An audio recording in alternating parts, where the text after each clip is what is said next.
Judi online bukan hanya memerangkap orang dewasa, tetapi juga anak-anak. Pusat Pelaporan dan Analisis Transaksi Keuangan PPATK menemukan anak terpapar judi online di Indonesia bahkan meningkat hingga 300%. Sepanjang tahun 2024 ini, PPATK melaporkan lebih dari 197.000 anak yang terlibat judi online. Dan Jakarta Barat menjadi kota dengan pemain judi online anak terbanyak, yaitu lebih dari 4.000 orang. Berdasarkan laporan PPATK, anak-anak yang terpapar judi online berada di rentang usia 11 hingga 19 tahun, di mana dalam rentang fase tersebut, anak dan remaja cenderung menunjukkan perilaku impulsif, seperti bertindak tanpa perencanaan dan mencari pengalaman baru. Namun, kecanduan judi online pada anak-anak dikhawatirkan bisa memunculkan tindakan yang mengarah ke kriminalitas seperti pencurian untuk mendapatkan uang dengan cara yang mudah dan cepat. Lantas, bagaimana melindungi anak-anak dari jeratan judi online? Dan bagaimana peran pemerintah untuk mengatasi hal ini? Tim TV One mengabarkan.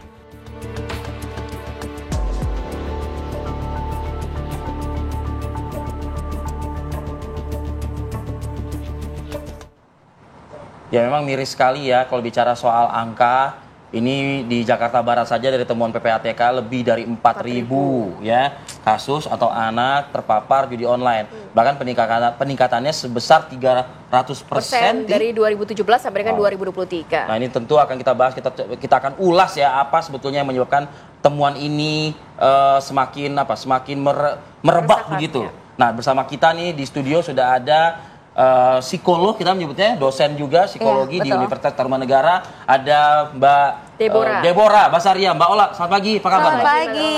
Selamat pagi, sehat. Sehat ya, dan juga melalui Zoom ini ada Bu Ledia Hanifah, anggota fraksi PKS Komisi 10 DPR RI.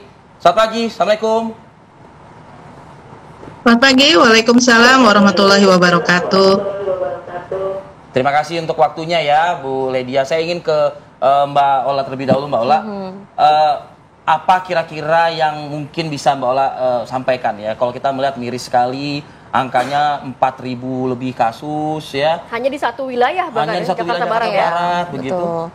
Oke, jadi kasus judi online ini tentu sangat memprihatinkan kita semua karena pelakunya itu bukan hanya individu dewasa. Betul. Yang sangat disayangkan adalah bisa anak-anak gitu ya. Anak umur 10 tahun itu usia segitu sudah mulai terjerumus kepada perilaku judi online. Dan memang ini sesuatu yang perlu kita lihat juga ya, karena kan anak 10 tahun itu kebanyakan juga masih usia sekolah gitu, yang seharusnya fokus mereka adalah ke pendidikan.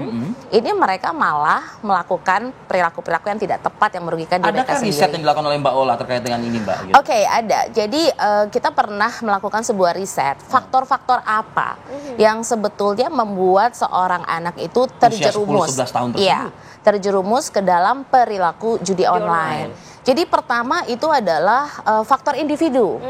Jadi seorang anak itu ingin mencari hiburan, di mana mereka melihat bahwa ada sesuatu yang menarik di platform gitu ya, tayangan fitur yang menarik, animasi yang menarik, warna-warni, kemudahan akses. Jadi mereka kadang-kadang butuh kesenangan, hiburan, dan mereka searching tentang hal tersebut. Dan kepo pun juga tinggi. Iya, searchingnya di awal tuh game online atau judi online? Betul, awalnya tuh game online dan begitu banyak tampilan-tampilan yang membuat mereka klik-klik-klik tanpa teredukasi itu apa gitu ya. Jadi ada faktor individu. Yang kedua adalah faktor keluarga, di mana di sini adalah diketahui juga pola pengasuhan yang kurang tepat, pemberian informasi yang minim kepada anak. Maksudnya seperti apa tuh? Kasusnya adalah mereka itu tidak diperkenalkan bahayanya sih mengakses internet. Hanya memberikan gawainya saja. Iya, betul. Nah, ini kan sesuatu yang menjadi rentan ya buat mereka tidak teredukasi gitu oleh orang tua. Dan mohon maaf juga ada temuan juga ternyata di dalam keluarga pun ada anggota keluarga yang bermain judi online juga. Ya, beberapa kasus ya. Jadi ada faktor. Ada kasus seperti itu? Iya, ada orang tuanya kebetulan atau anggota keluarganya dan dia terpapar kayak ngeliat kok seru ya ketika misalnya orang taunya lah, gitu ya. excited, menang. Mabar sama anaknya gitu. Dapatnya Nah, dia bener hanya banget melihat. sih. Dia melihat aja, dan mungkin tadi kan anak itu kan rasa ingin tahunya besar. Tinggi, iya. Dan juga mungkin ada perilaku modeling, apa sih yang diakses, klik gitu kan. Mungkin orang tuanya nggak aware bahwa perilaku mereka itu pun ditiru. Jadi ini faktor keluarga. Yang ketiga adalah memang faktor sosial, di mana kita kaitkan dengan anak-anak itu teman sebaya. Lingkungannya ya. Lingkungan yang memberikan pengaruh juga. Mengajak, ayo coba Seru yuk nih. ini, seru Akhirnya nih. nyoba lagi. Iya, aku udah pernah menang loh, misalnya bisa nambah uang jajan. Caranya gimana? Nah, itu mereka mungkin mulai mendengarkan info. Nah, yang berikutnya ya memang kemajuan teknologi, di mana segala sesuatu itu mudah sekali diakses. Jadi ada banyak sekali faktor yang bisa menyebabkan anak itu terjerumus ke perilaku judi online. Tapi apa yang membuat anak-anak ini, kalau dari pendalaman Mbak Ola, apakah karena mungkin judi online juga sekarang seakan sudah memudahkan dengan Rp10.000 sudah bisa join dan lain sebagainya. Ini akhirnya juga membuat anak semakin mudah untuk terjerat. Betul banget, setuju Mbak. Jadi dalam artian di sini adalah satu, aksesnya kan mudah. Gitu. Aksesnya mudah sekali, hanya terkoneksi dengan internet, apalagi waktu kita mengalami pandemik segala sesuatu itu adalah online. Jadi mungkin banyak sekali orang tua yang harapannya memberikan gadget atau smartphone di usia tertentu, akhirnya kan mundur Kalau tuh. tidak mau ya, Karena lebih cepat. ada kondisi kita harus PJJ atau online seperti itu. Nah, yang kedua, memang katakanlah selain aksesnya mudah, sangat menarik fiturnya, grafiknya, animasinya, dan membuat Memang anak itu didesain tertarik. seperti itu ya? Tambah suara-suaranya kan. Jadi paparan masuk banget secara ke anak visual dan auditorinya itu masuk ke mereka gitu. Dan akhirnya mereka mengeksplor, dan akhirnya tadi transaksinya pun sangat murah ya, dalam artian Emang nggak ada paling kecil. registrasi ya, gitu ya? Sebetulnya ada, tapi pun juga sangat mudah, hanya bikin akun, nama juga bisa disamarkan. Saya pernah juga ya. Sudahkah terpikirkan melakukan itu oleh anak-anak 10-11 tahun? Iya, karena sebenarnya 10 tahun itu adalah kita bisa masuk kepada konsep bahwa mereka itu masuk kepada middle childhood, di mana kemampuan otak mereka itu sudah lebih baik dibandingkan anak usia sebelumnya. Di bawah 10 tahun, Ya. Apalagi kalau 11 tahun itu rata-rata mereka sudah punya media sosial gitu kan. Handphone sendiri. Nah, kemudian sehingga mereka bisa saja kayak mohon maaf gitu ya, akun Instagram dan lain sebagainya kan butuh email. Nah, itu mereka sudah punya gitu. Nah, Nggak juga dibuatkan oleh atau email orang tuanya betul, juga gitu. karena mereka bisa tanya sama teman, gimana sih cara bikin email? Oh, gampang kok begini, gitu kan. Bisa saja bukan Hanya nama nama, aslinya, nomor telepon, dan seterusnya. Oke. Nah, itu yang membuat mereka akhirnya tadi ditambah waktu ya, waktu yang tidak terkontrol gitu ya. Oke. Gitu. Oke, Mbak Ola, saya ingin bergeser ke Bu Ledia Hanifah. Bu Ledi, mungkin kalau dari aspek pendidikan nih, saya mungkin menjadikan ini satu hal yang utama, karena tadi Mbak Ola sudah memaparkan temuan-temuan dari hasil research-nya begitu ya. Ini kalau misalnya dibentengi dengan pendidikan itu kan bermacam ya. Ada pendidikan yang utama, pendidikan agama dan lain sebagainya. Anda di Wakil Rakyat melihat ini seperti apa, Bu Ledia? Pertama, kalau kita lihat memang tingkat literasinya anak-anak di Indonesia ini relatif rendah. Kita tahu literasi baca tulisnya masih rendah, sehingga kemudian kalau kita mau naikkan lagi pada literasi digital seperti yang sekarang ini masih terlalu besar gapnya. Sehingga memang harusnya anak-anak kita dibekali dengan literasi bukan hanya baca tulis, numerasi, finansial, termasuk juga literasi digital. Ini kan seperti ada lompat ya dengan adanya COVID kemarin, tanpa kita bekali anak-anak terpaksa harus berinteraksi dengan gadget, dengan gawai, dan mereka dengan cepat berinteraksi, sementara kita orang dewasa cenderung lebih lambat interaksinya. Sebagaimana kami sudah pernah ingatkan sebelumnya bahwa yang namanya literasi itu harus diawalkan, bagaimanapun juga sesuai dengan perkembangan usianya, itu menjadi bagian yang sangat penting, karena nanti dia harus melakukan satu penanaman pada konsep diri mereka terkait dengan apa yang akan mereka capai, apa yang akan mereka target. Sementara kita tahu bahwa di tingkat sekolah dasar, ini kan dari 10 tahun ya, di tingkat sekolah dasar itu tidak ada guru bimbingan konseling yang secara khusus mengajarkan anak-anak tentang bagaimana konsep dirinya, bagaimana kemudian dia mengembangkan dirinya, bagaimana mengenali lingkungannya. Sebenarnya ini menjadi bagian yang sangat penting karena semua dihandle oleh guru kelas kalau tingkat SD. Berkembang ke SMP sudah ada, tetapi kita tahu bahwa pendidikan karakter belum menjadi satu yang dominan, yang juga terintegrasi. Jadi masih masih terpisah-pisah dengan kenyataan di lapangannya. Bagaimana mereka bisa hidup dan melihat kondisi real di lapangan, bagaimana mereka mengatasinya, itu belum tertangkap dalam satu pembangunan karakter di sekolah.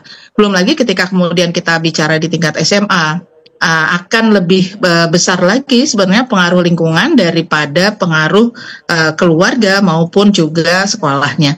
Karena dalam pendidikan itu ada 3 faktor, sekolah, keluarga, dan juga lingkungan, maka ketiganya harusnya bekerja sama. Nah, PR besarnya di kita adalah ternyata kerjasama itu belum ada. Kedua, di lingkungannya orang-orang dewasa di sekitarnya juga ternyata banyak melakukan judi online. Jadi menurut anak-anak nggak apa-apa kok, bapak itu melakukan ini, ibu itu melakukan itu, jadi saya juga nggak apa-apa gitu. Mungkin nanti akan berpikirnya seperti itu.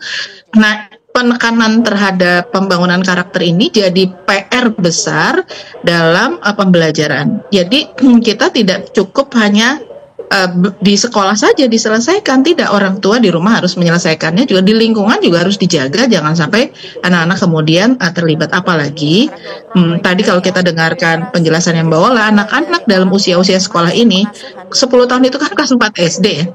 Dalam usia-usia seperti sekarang ini justru dia sangat terpengaruh oleh lingkungannya, dan mungkin ada merasa takut nggak diajak main sama teman-temannya, itu bisa jadi terjadi. Dan ini jadi fatal menurut saya jika kemudian dibiarkan. Nah, karenanya memang ini harus total kerjasamanya, dan kemudian juga bisa menghentikan situs-situs yang ada itu menjadi bagian yang tegas harusnya dilakukan oleh pemerintah dalam hal ini.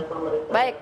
Boleh dia, nanti mungkin boleh didalami juga apa langkah konkret yang dilakukan Komisi 10 dan mungkin sinergi dengan Kementerian Pendidikan begitu ya Bu ya. Kementerian Perlindungan Anak dan Perempuan juga. Dan juga mungkin bagaimana memberikan literasi secara real, edukasi juga, dan membatasi platform ini sehingga memang platform ini tidak boleh menyasar ke anak-anak. Nanti kita akan bahas lagi di segmen berikutnya ya Bu ya. Kita akan kembali saat lagi, tetap bersama kami. Polda Metro Jaya menangkap 2 tersangka baru inisial DM dan MN dalam kasus judi online. Tersangka berinisial DM merupakan pelaku judi online yang sudah masuk DPO. Tersangka berinisial DM ditangkap berdasarkan pengembangan tersangka berinisial MN. Sebelumnya tersangka MN ditangkap karena berperan sebagai penghubung bandar yang biasa menyetorkan uang dan menyerahkan daftar website agar tidak diblokir. Polisi menyita uang tunai sebesar 300 juta rupiah dan uang dalam rekening tabungan sebesar 2,8 miliar rupiah. Adapun peran daripada MN adalah sebagai penghubung.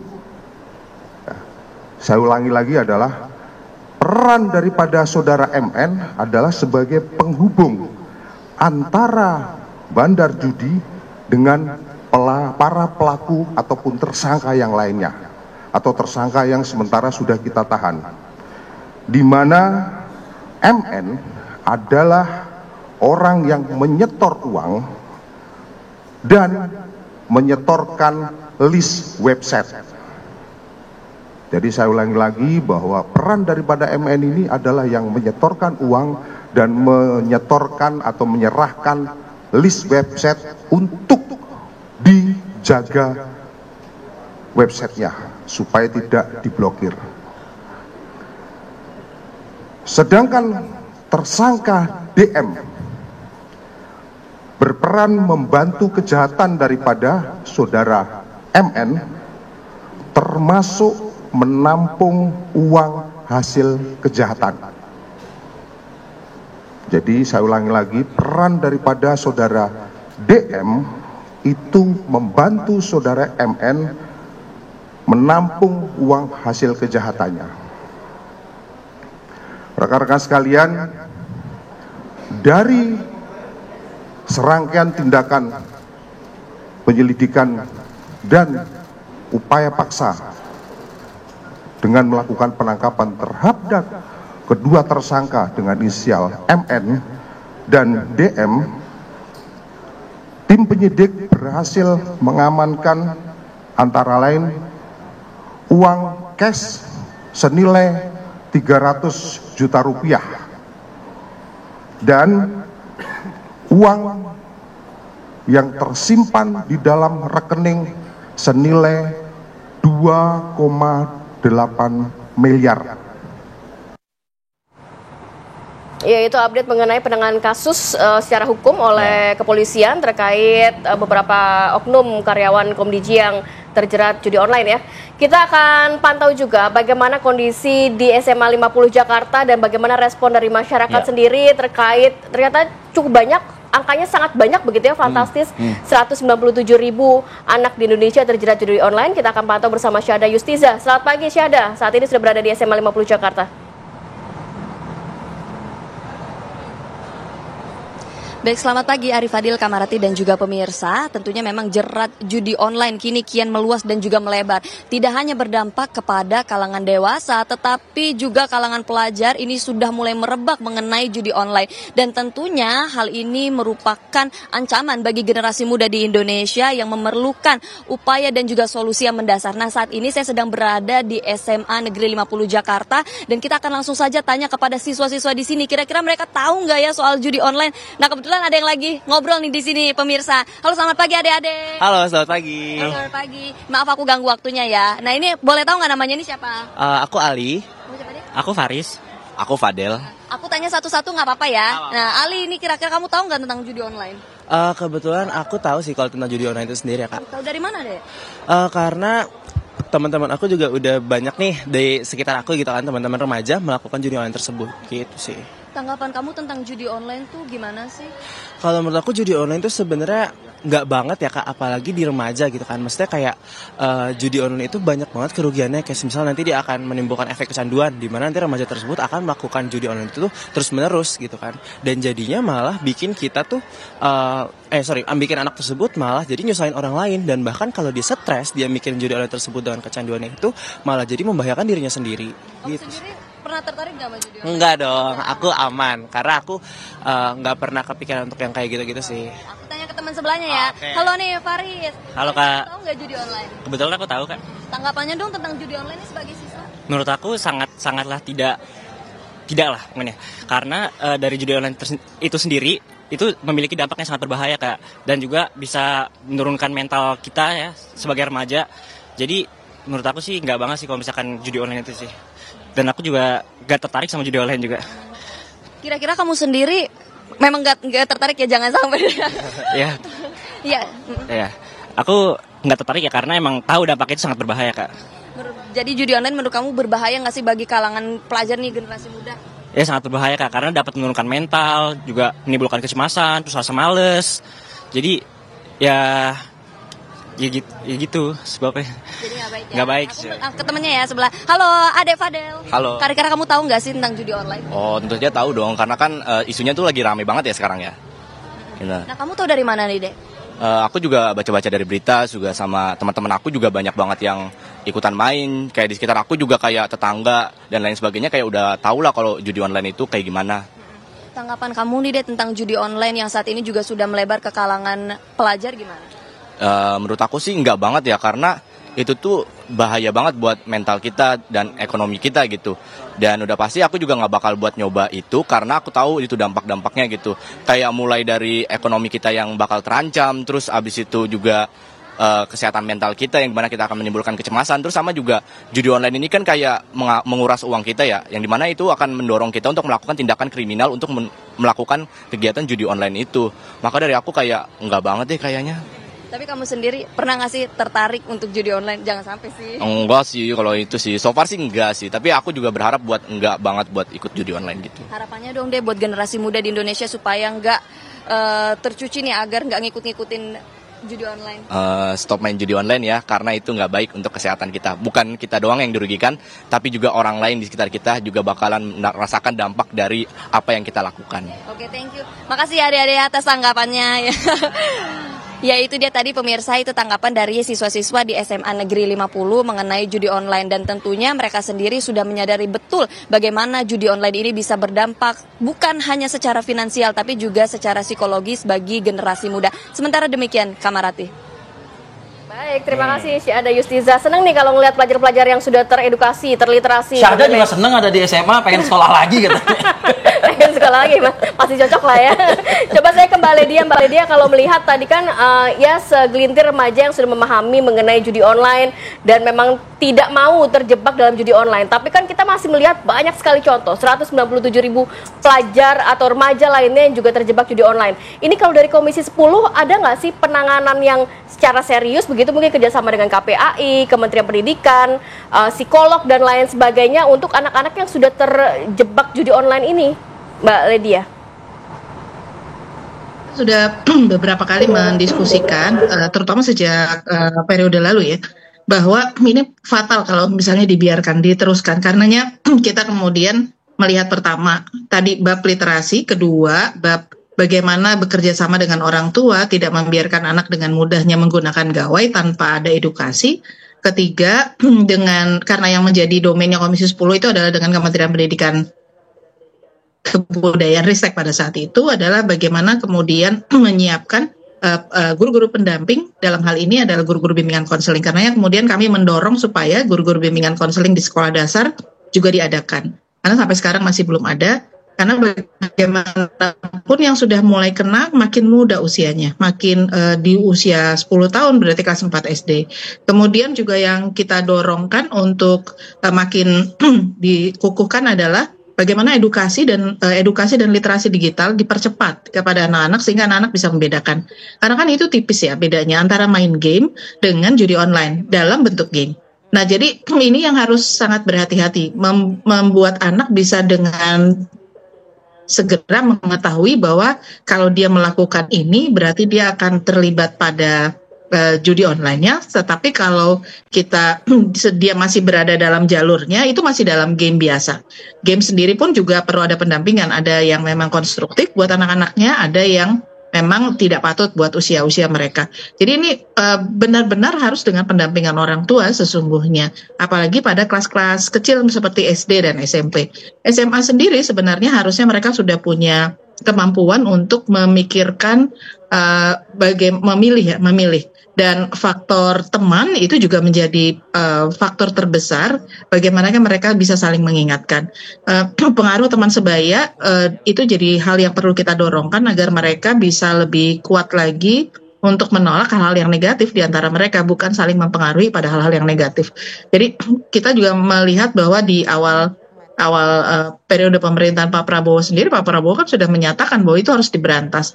Artinya bukan cuma dari sisi pendidikan, dari sisi penyelenggaranya memang seharusnya situs-situs itu ditutup, jangan sampai kemudian terbawa. Karena ketika kemudian kita bicara judi online nanti akan terkait dengan pinjaman online. Begitu mereka ketagihan, nggak punya uang, mereka akan cari pinjaman.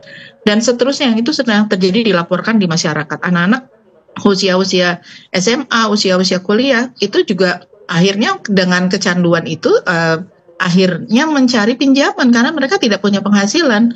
Kalaupun punya penghasilan, kalau dipakai semua ke sana kan habis juga gitu ya. Jadi kematangan dan kesiapan mereka untuk menghitung, kalau mungkin Mbak Ola bilang merencanakan masa depan gitu, melihat masa depan ya.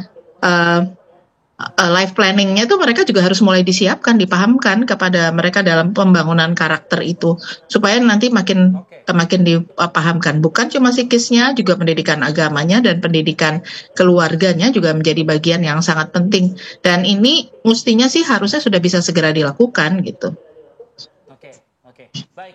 Mbak Ledia, saya kembali ke Mbak Ola. Mbak Ola, kalau tadi Mbak Ledia mengatakan literasi begitu ya. Literasi macam-macam, bisa ada pendidikan agama, pendidikan sekolah, pendidikan keluarga gitu ya, dan juga lingkungan sosial. Nah, penyembuhan Mbak Ola yang saya ingin fokuskan nih. Orang yang sudah anak yang sudah terpapar, ya kalau orang tua kan berpikir kan ya udah memindahkan sekolahnya mungkin ke pesantren agar terus ilmu agama lebih dominan gitu ya. Nah, bagaimana dari aspek Mbak Ola melihat hal ini? Usai jeda kita akan lengkapi ya informasinya. Kami akan kembali saat lagi.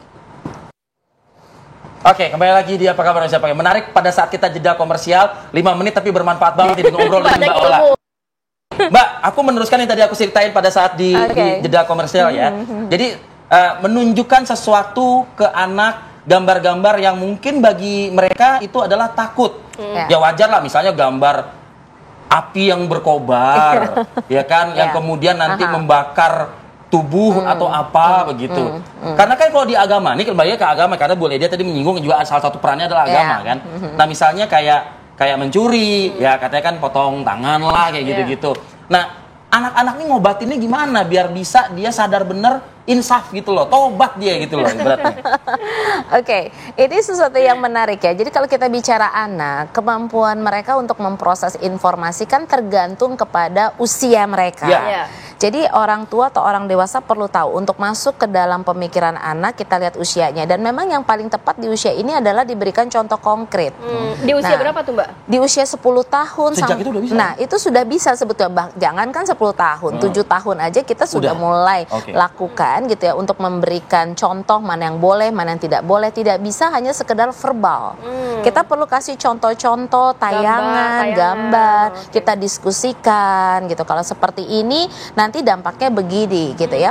Jadi sebetulnya anak juga perlu untuk dikenali gitu ya dampak-dampak dari perilaku yang akan dia tampilkan. Tidak terlalu ekstrim yang akan membuat dia nanti justru malah agak down begitu? Nah sebenarnya tidak. Ketika kita men-shape-nya dengan sangat baik, kita bilang ini adalah terjadi jika kamu melakukan hal tersebut. Jadi nak kita jangan ya. Ini banyak contohnya nih, Papa kasih tahu ya. Misalnya nih, ada anak usia kamu juga, ternyata dia harus berurusan dengan polisi. Ini ada anak usia kamu juga, prestasi belajarnya menurun. Kemudian dikeluarkan dari sekolah dan lain sebagainya. Itu tidak ada masalah sebetulnya.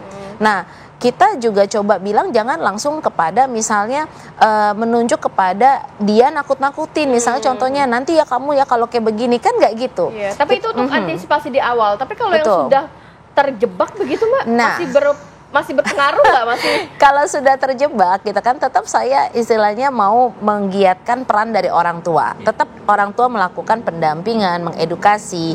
Tapi memang betul karena ini sudah misalnya suatu habit katakanlah gitu. Suatu perilaku yang terus-menerus dilakukan butuh bantuan profesional. Katakanlah sudah adiksi. Dan biasanya beberapa terapi yang bisa dilakukan profesional itu antara lain adalah cognitive behavior therapy. Karena tadi kan di kognitifnya dia itu yang sudah terpatri untuk selalu mau main, kecanduan gitu kan. Kemudian juga dia pernah katakanlah menang, jadi ada dopamin yang terilis gitu, neurotransmitter di otak yang berhubungan dengan rasa senang, adrenalin rush gitu kan, yang akhirnya bikin dia kayaknya mau terus karena ada sensasi serunya mungkin buat dia nunggu menang apa kalah gitu kan ya. Nah itu perlu dibantu dengan terapi yang kita sebut cognitive behavior therapy. Dan biasanya profesional juga bisa memberikan terapi lainnya yaitu behavior modification therapy. Nah jadi sebetulnya tidak bisa lepas juga dari katakanlah kerjasama antara orang tua dengan profesional, baik itu psikolog maupun psikiater. Mohon maaf, psikiater itu misalnya dalam artian juga kita butuh intervensi farmakologi ketika misalnya dia depresi gitu atau mengalami kecemasan yang berlebihan, maka mau tidak mau juga harus juga berinteraksi untuk mendapatkan bantuan dari profesional lainnya, salah satunya psikiater juga. Gitu. Nah, kalau misalnya melakukan apa ya semacam kayak pengobatan terhadap tadi Rati mengatakan anak yang terpapar ya, yang sudah terpapar, bukannya preventif, ya kan? Tapi sudah terpapar gitu. Kayaknya nggak mesti harus si anak aja ya, mungkin satu keluarga itu juga mungkin harus juga berubah total ya kayaknya. Betul. Karena kalau kami para psikolog melihat bahwa tidak bisa hanya anak yang berproses. Betul. Tapi orang tua juga perlu untuk berproses kan. Dia perlu untuk juga mengawasi penggunaan gadgetnya, kemudian screen time-nya anak, kedekatan diri kepada anak. Betul. Dan juga tadi kontrol untuk terkait uang saku, akses ke internet, kemudian mungkin tadi lingkungannya teman-temannya bagaimana dibatasi. Betul. Jadi tidak mungkin sebenarnya anak hanya dikasih katakanlah ke profesional, kemudian anak berproses sendiri, tapi lingkungannya di dalam keluarga si ayahnya tetap aja asik dengan gadgetnya. Iya, itu kayaknya mohon maaf, kayaknya prosesnya bakal tidak efektif. Jadi tobat satu rumah berarti itu kan gitu ya. Bu Ledia, kalau dari aspek pendidikan kan banyak sekali sering dilakukan di sekolah-sekolah, singkat ya Bu ya, semacam tindakan-tindakan represif ya, saya mengatakan dengan razia gadget dan lain sebagainya gitu. kalau di pondok pesantren tuh Bu, gadgetnya disita, dipukul pakai palu Bu gadgetnya Bu, nah gitu. Nah yang kayak gini nih masih efektif nggak Bu? Dengan tantangan kita yang seperti ini? Nggak, menurut saya pertama gini, kalau memang itu harus dibuat satu kesepakatan, karena dengan kesepakatan dia akan lebih menyadari. Jadi ada puasa gadget juga, bukan cuma puasa nggak makan nggak minum, tapi puasa gadget. Yang itu harus disepakati oleh semuanya. Dan di sekolah juga demikian, ada waktu-waktu di mana mereka tidak boleh menyentuh gadgetnya. Artinya ketika sedang belajar, gadgetnya tidak boleh dipergunakan, biarlah mereka tetap belajar dengan konsentrasi, karena begitu konsentrasinya pecah, mereka akhirnya tidak bisa belajar dengan baik. Kalaupun disampaikan terkait edukasi terkait dengan gadget, nggak akan nyampe juga ketika konsentrasi mereka pecah. Kan anak-anak sibuk mainin sendiri, nggak dengerin gurunya. Terus kemudian yang kedua, kita juga tidak bisa kemudian menghancurkan, karena sebagian anak-anak kita ada juga yang mereka tidak melakukan judi online, tapi menggunakan gawainya mereka untuk katakanlah mulai digital marketing. Itu juga kan tipis-tipis gitu ya bedanya. Jadi dan dia mendatangkan uang. Jadi orang ketika kemudian orang dewasa tidak paham sebenarnya apa yang dilakukan oleh anak, nanti akhirnya bisa menuduh tapi tidak tepat. Sehingga makanya harus diajakin ngobrol semuanya, dilihat, dan ada waktunya. Kalau tadi istilahnya Mbak Ola bilang ada screen time-nya juga sama dengan sampai anak-anak usia 18 tetap aja ada screen time-nya kapan, berapa waktu. Bahkan di dalam handphone sendiri kan ada digital well-being-nya, behavior-nya ada di situ kan, sebenarnya bisa diatur. Nah, makanya kemudian kita mesti sama-sama diajak ngobrol, diingatkan, baik yang mau preventif ataupun tidak. Jadi kalaupun yang katakanlah sudah kecanduan, dia juga harus tahu terapi apa yang akan dia lakukan, dan dia harus bisa mengikutinya, sehingga dia udah tahu dia akan diarahkan kemana. Dan itu mudah-mudahan bisa memberikan solusi yang lebih baik bagi kita semua. Yang paling penting adalah pada tindakan yang justru harusnya lebih represif dari pemerintah adalah menutup situs judi online-nya. Selama itu tidak ditutup, anak-anak tetap bisa akses kan gitu. Ya, itu dia. Memang untuk memberantas judi online ini harus komprehensif ya, sekerja sama semua pihak. Pemerintah menutup situsnya, kita semua juga menjaga anak-anak kita ya. Pokoknya titip Bu sebagai wakil rakyat Bu, tolong Bu diawasin banget nih pemerintah nih Bu ya. Ya artinya kementerian-kementerian loh ya kan, karena masa depan anak ini juga menjadi tanggung jawab negara kan. Betul sekali. Baik, terima kasih banyak Bu Ledia dan juga Mbak Ola sudah hadir pada pagi hari ini. Assalamualaikum. Waalaikumsalam.